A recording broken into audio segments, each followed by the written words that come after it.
이번 시간에는 과제 중심 모델을 보겠습니다. 앞선 시간에 우리가 본 것처럼 행동 수정 모델이나 과제 중심 모델은 모두 정신분석적 접근에 대한 비판으로 등장했다는 것을 알아주시면 됩니다. 특히 알지도 못하는 것을 가지고 과학화한다는 무의식 세계나 과거의 경험이나 인식하지 못하는 이런 규절로부터 이야기되는 비판점을 해결하기 위해서 행동 수정 모델이 1970년에 토마스에 의해서 등장한 겁니다. 그에 비해서 또 정신분석적 장기 치료에 대한 신뢰감이 떨어지면서 등장한 것이 1972년에 만들어진 과제 중심 모델입니다. 그래서 앞선 시간에 행동 수정 모델을 봤고 이번 시간에는 과제 중심 모델을 보고자 하는 것입니다. 과제 중심 모델을 보면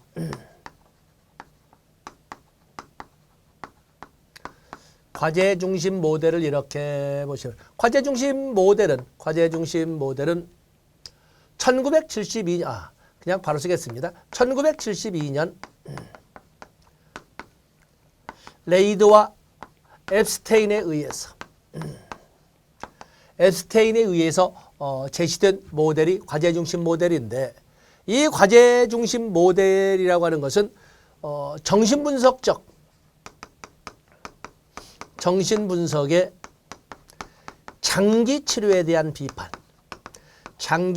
대한 비판으로 등장한 모형입니다. 그래서 정신분석과는 달리 이것은 시간 제한적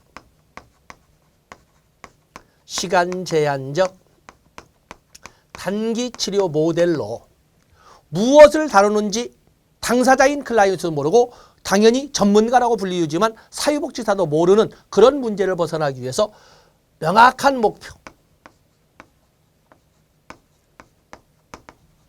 목표를 가지고 합니다. 다시 말해서 예리한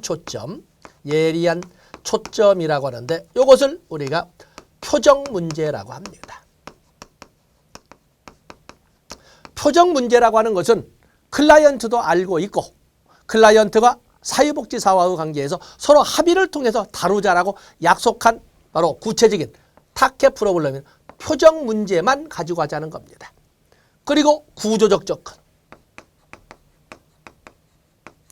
정신분석처럼 도대체 무엇을 언제 어떻게 어떤 방식으로 하는지도 알지 못하는 것이 아니라 어느 누가 와도 전문가가 중간에 설사 교체된다고 해도 아무런 부담 없이 물이 흐르듯이 이 진행 과정이나 또는 이 실천 과정을 수행할 수 있도록 하는 구조적 접근인데 이것을 다른 말로 체계적 이행이라고 합니다. 체계적 이행. 또 과제 중심 모델은 정신분석과는 달리 과거는 다루지 않아요. 현재의 경험에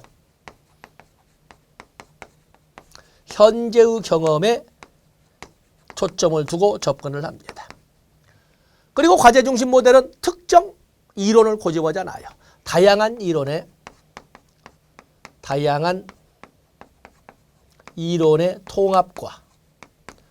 통합을 이끌어가되 또 그런가 하면 오히려 임상 경험이나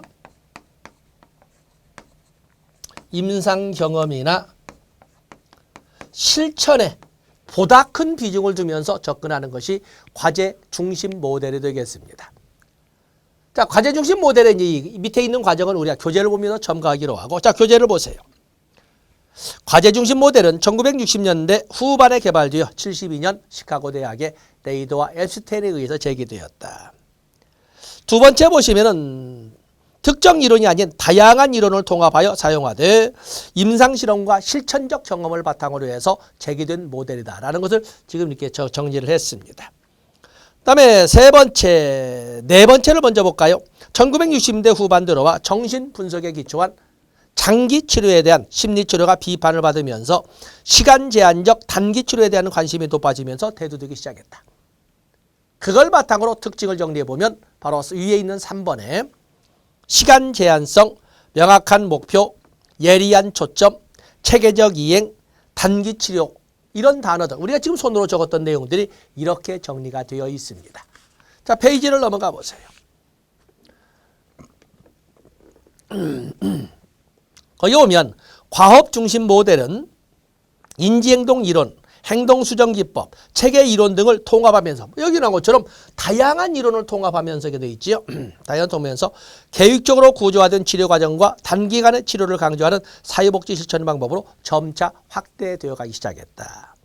문제해결적 접근으로 펄먼의 영향도 받았다. 이런 말들은 부수적이지만 펄먼의 영향도 받았다는 것을 같이 점가해 두시면 됩니다. 거기에 특징 보면은 정신분석과는 달리 클라이언트가 모르는 문제는 다르지 않아요. 클라이언트가 알고 있는 인식한 문제를 중심으로 표적 문제라고 그러죠. 그것만을 가지고 접근을 하되 자기결정의 원리. 자, 여기 자기결정의 원리가 반영된다는 것도 부수적으로 같이 정리를 했습니다. 또 그런가 하면 구조적이고 체계적인 접근 굵은 글씨로 적어놨습니다만은 거기 보시면 뭐 시작에서 문제를 규명하고 계약, 실행 종료 뭐 보편적인 이런 단계로 되어 있습니다. 여기 보시고. 다음에 과제 중심 모델의 3단계가 이렇게 돼서 출제된 적이 있습니다만 거기 보면은 초기 단계, 중간 단계, 종결 단계. 초기 단계에서는 문제를 확인하고 계약을 체결하는 단계까지는 초기 단계. 이 3단계 쓸까요? 과제 중심 모델의 3단계에서는 초기 단계, 중간 단계, 종결 단계가 있는데 초기 단계에서는 문제 확인. 1단계로서 문제를 확인하고 2단계로서 계약을 체결하는 이 두 단계를 초기 단계, 1단계, 2단계로 설정을 했습니다. 그다음에 중간 단계에서는 거기 보시면 중간 단계 과제의 개발과 자, 여러분 손잡고 해 보십시오. 과제의 개발과 그리고 과제 수행. 과제의 개발과 수행이죠. 결국에 과제를 다루는 단계를 바로 중간 단계라고 설명을 했습니다. 그다음에 종결 단계에 가서는 거기 보면은 계획에 따라 중단되기도 하지만 결국에 중단을 하던 아니면 연장을 하던 바로 이 둘 중에 하나를 결정하는 것이 종결 단계가 되겠어요. 그래서 이렇게 초기 단계, 중간 단계, 종결 단계를 크게 6개로 한다면 문제를 확인하고 계약하는 초기 단계, 그리고 과제를 개발해서 과제를 수행하는 중간 단계, 그리고 이 중단이라고 하면 사실은 마감을 하던 아니면 연장을 하던 결정을 하는 것은 종결 단계라고 설명을 하고 있는 것입니다. 다음에 문제해결 모형이 있습니다. 문제해결 모형. 자, 여기 문제해결 모형을 이렇게 다루고 있는데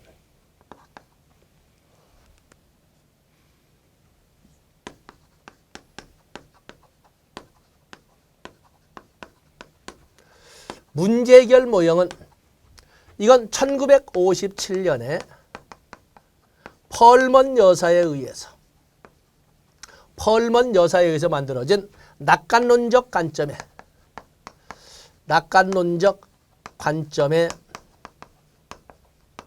모델을 문제해결 모델이라고 합니다.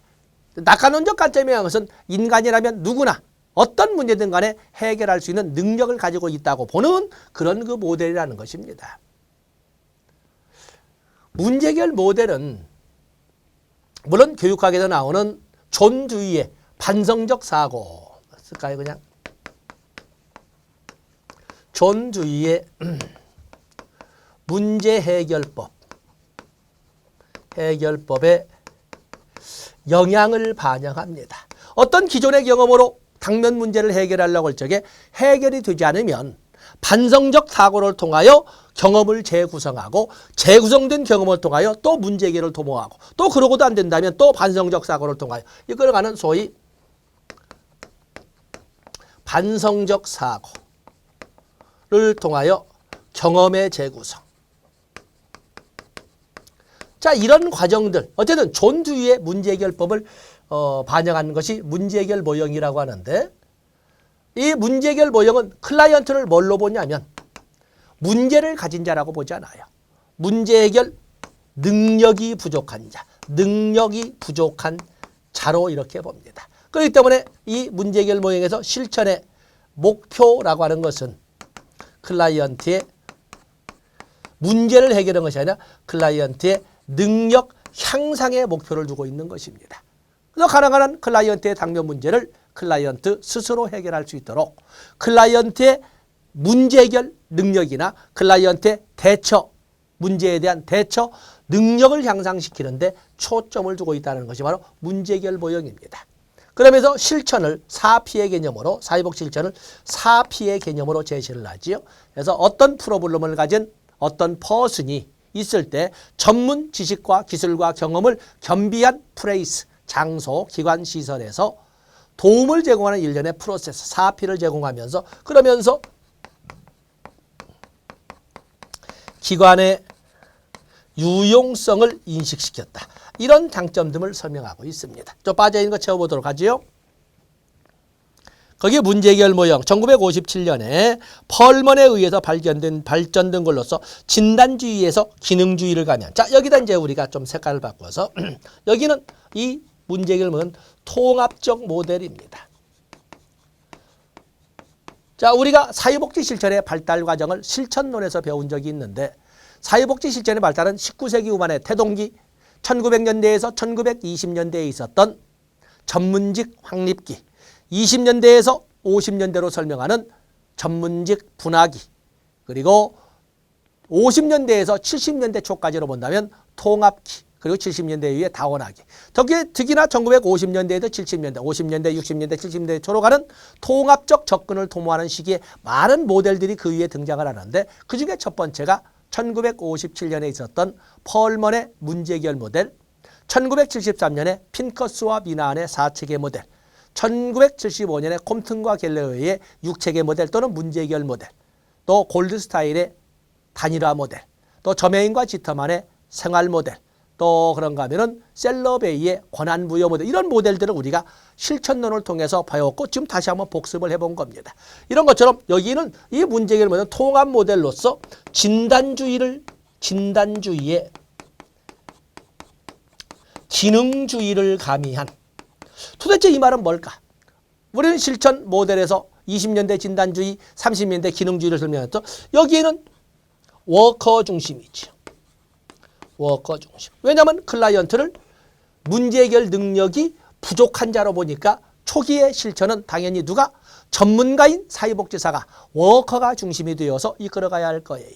그렇기 때문에 초기에는 워커 중심으로 가다가 서서히 클라이언트의 능력이 향상되어 가면서 워커의 비중을 줄이고 클라이언트의 비중을 줄여서 클라이언트 중심이죠.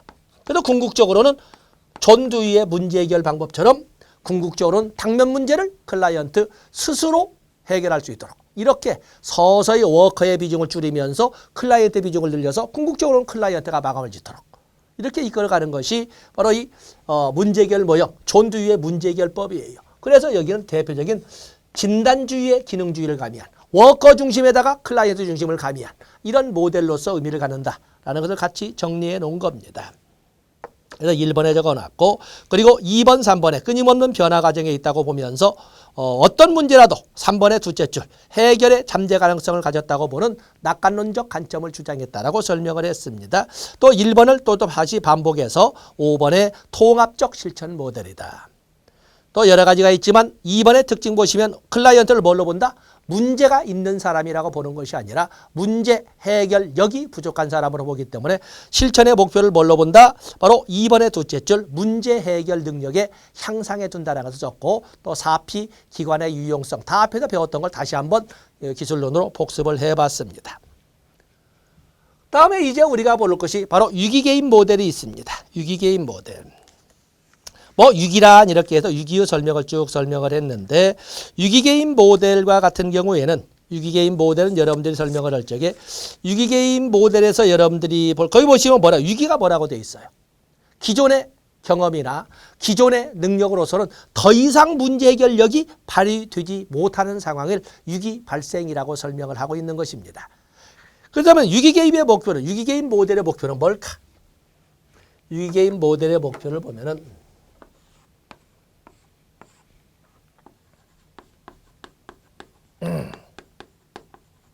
유기개인 모델에서 설명할 수 있는 것은 역시 여기는 목표가 뭐다?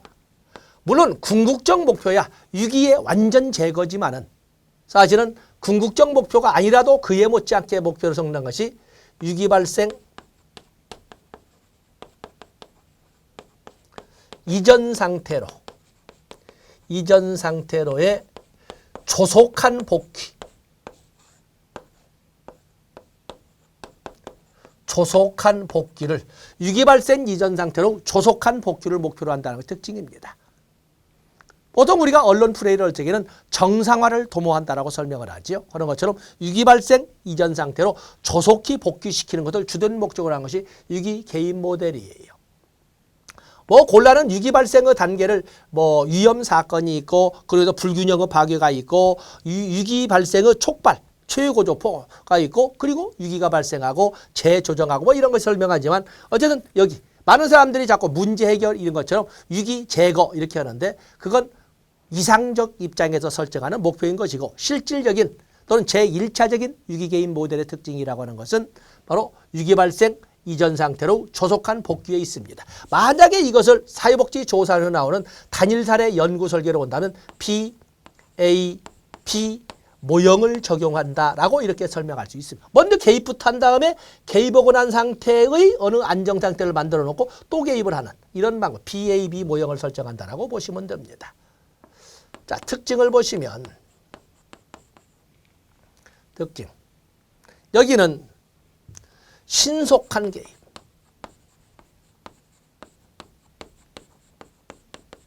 적극적 개입 또 제한된 목표 이 제한된 목표는 아주 구체성을 가지고 있는 밖으로 드러나 보이는 이런 제한된 목표 또 단기 치료입니다. 지금 위기가 발생했는데 언제까지라고 시간 제한 단기 치료 그러면서 희망 고치 또 건전한 자아상 이런 등을 만들어가면서 위기 발생 이전 상태로 조속히 복귀하도록 개입하는 것을 주된 목적, 1차적 목적으로 하는 것이 위기 개입 모델이 되겠어요. 자, 이런 단어를 가지고 교재 보세요. 그래서 거기 위기란 이렇게 되어 있고 가장 밑에 줄을 보시면 위기 개입의 주된 목표를 위기 발생 이전 상태로 복귀해 둔다. 자, 페이지 넘어가 보세요. 그리고 위기 개입의 대상은 모든 문제가 아니라 구체적이면서 관찰 가능한 대상만을 가지고 온다. 이제 특징에다 그냥 제한된 목표, 구체성을 가지고 밖으로 드러나 보이는 문제만 한다라고 구체성만 썼습니다만 그리고 초점화된 제한된 목표란 말을 같이 이렇게 쓰면서 단기 개입이라는 말을 썼습니다. 거기 오면 위기 개입의 목표를 라포르트와 같은 사람이 설명할 적에는 거기 보면은 위기로 인한 증상을 제거한다 해서 궁극적인 이상적 목표를 설정했지만 실질적인 목표는 사실은 2번에 있는 위기 발생 이전에 기능 수준으로 회복한다. 그래서 위기 발생 이전에 기능 수준으로 위기 발생 이전에 기능 상태로 한다는 것을 이렇게 여러분들이 봐주시면 되겠습니다. 다음에 거기 특징으로 보시면 신속한 개입, 적극적 행동, 제한된 목표 그러면서 앞에서 본 것처럼 사실 위에서 두 번째 있습니다만 단기 개입인 걸 같이 썼습니다. 희망과 기대 또 그러면 7번의 자기상에 의해서 건전한 자기상을 갖도록 확립하도록 돕는다. 이런 특징 등을 같이 이렇게 특징으로 같이 정리를 했습니다. 다음에 생활 모델이 있습니다. 저메인과 지터만의 생활 모델이라고 이렇게 설명할 수 있는데 우리가 통합적 모델에서 저메인과 지터만을 보지 않았습니까? 그래서 이 생활 모델이 나와 있는데 사실은 생활 모델을 우리가 어디에서 한번 적어봤냐면 생활 모델은 심리사회 모델을 이렇게 적어봤어요. 심리사회 모델은 1930년대에 리치몬드 여사를 출발점 선구자로 하되 해밀턴에 의해서 체계화되고 홀리스에 의해서 재정립됐다고 그랬어요. 그러면 심리사회 모델, 어떤 리치몬드 이해로 환경 변인, 인간의 성장 발달은 유전과 환경의 상호작용의 결과라는 건 모르는 사람이 누가 있겠습니까? 바로 유전과 환경의 상호작용일 때 개인적 심리적 측면과 사회적 환경적 측면을 같이 고려해서 클라이언트를 돕는 방향으로 나가보자 하는 것인데 과거의 심리사회 모델과 같은 이런 모델과 오늘날의 생활 모델의 차이가 있다면 비중이 다르다는 거죠. 과거로 가면 갈수록 환경 변인도 고려하긴 하지만 주된 변인은 개인적 심리적 측면이고 오늘날로 오면 올수록 오히려 개인적 심리적 측면을 부정하지는 않지만 주된 비중을 두고 관찰하는 것은 사회적 환경적 측면이라는 거죠. 때문에 오늘날에는 오히려 환경 변인의 비중을 더 높게 친다는 그런 차이점을 생각하시면 되기 때문에 일부 책에 보면 심리사회 모델 옆에다가 생활 모델 적었는데 비중이 다른 이런 모델이라고 생각하시면 됩니다. 거기 보시면 생활 모델, 생태학적 모델이라고 그랬죠. 그러면 생태체계적 관점에 입각하여 생태체계적 관점에 입각하여 두 줄 끝에 보면 인간의 욕구와 환경적 자원 간의 적합 수준을 향상하는 것을 목적으로 하는 사회복지 실천 모델을 바로 생활 모델이라고 한다. 과거에는 심리사회 모델이라고 불렸다라고 설명을 합니다. 그래서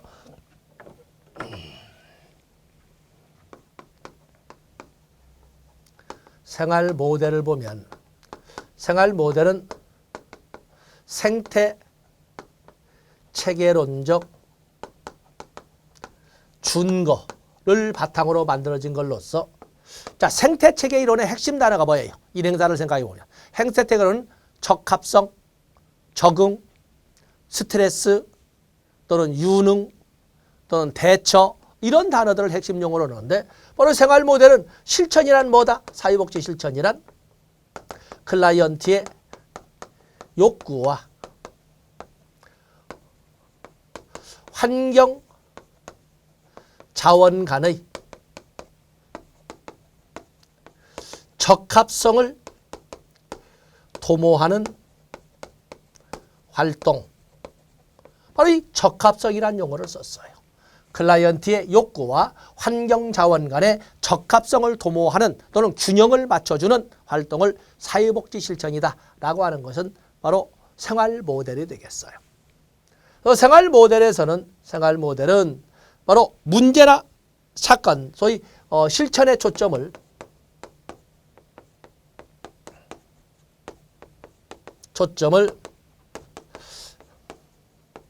생활상의 사건에서 찾았어요.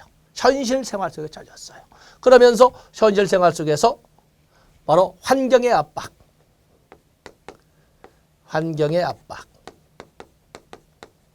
또 그러면 생활의 변천, 또 그러면 대인관계, 저면과 지터면을 대표로 하는 이런 생활 모델은 특히 이 사회복지 실천의 대상이나 문제의 중점을 바로 생활상 사건에 잣대 구체적으로 환경의 압박이나 생활의 변천이나 또는 대인관계에서 잣댔다는 것을 설명을 했습니다. 때문에 생태체계 이론의 바탕을 주기 때문에 자 특징 보세요. 어디에 개입한다? 사회복지사는 개인적, 심리적, 사회적, 환경적 어느 한쪽이 아니라 양자의 공유 영역에 개입한다. 초점을 생활상 문제에 두고 있다.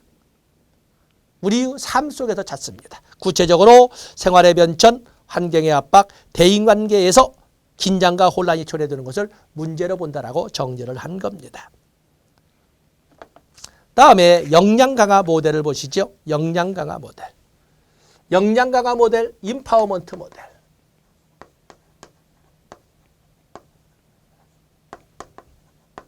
문제가 나올 때 뭐 영어 번역을 해서 그야말로 역량 강화 모델.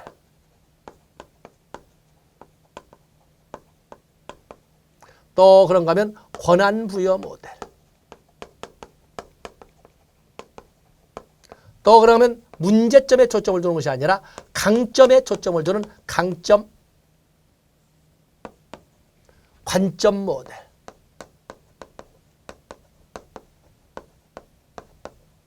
자, 이렇게 어느 것으로 출제가 되어도 같은 문제가 되는데 여기에는 임파워먼트 모델은 초점을 강점이나 자원에, 이 말도 좀 민망해. 자원에, 사실 문제를 부정할 수 없죠. 문제에도 실천에 초점을 두지만 오히려 문제나 그것보다는 강점이나 자원에 초점을 둔다. 또는 강점이나 자원에 도자를 써야 좀 도덕질 같습니다만 줍니다. 클라이언트를 누구나 그러듯이 문제를 가진 자라고 보지 않고 이 역량 강화 모델, 권한 부여 모델의 입장에서는 여기는 클라이언트를 저마다 독특한 존재라고 보되 문제만 있는 것이 아니라 강점, 자원, 가능성, 보유자의 관점으로 이렇게 봅니다. 그래서 문제만 있는 사람이라고 보지 않고 강점이나 자원이나 가능성도 가진 자라고 이렇게 보고 있는 것입니다. 클라이언트를. 또 그런가 하면은 이 임파워먼트 모델에서는 바로 삶의 전문가는 바로 클라이언트의 삶의 전문가. 삶은 누가 이끌어간다? 전문가가 끌어간다거나 또는 변화, 클라이언트의 변화도 전문가가 끌어가는 것이 아니라 모두 이것은 클라이언트 개인, 클라이언트의 가족, 클라이언트의 환경이 끌어간다라고 이렇게 설명하지 꼭 전문가만이 클라이언트의 삶을 좌지우지하고 클라이언트의 문제 해결과 같은 어떤 변화를 좌지우지하는 것은 아니다. 그래서 삶의 전문가나 또는 개인적 변화의 중점은 바로 이런 클라이언트 개인이나 가족이나 환경이나 또 클라이언트의 강점이나 자원이나 가능성에서 찾아볼 수 있다라고 하는 것이 나와 있고 그러면서 더 중요한 것이 동반자적 관계.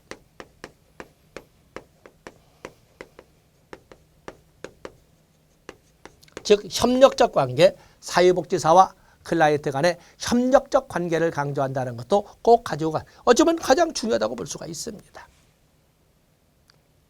임파워먼트 모델의 역량 강화 모델의 3단계. 3단계를 보면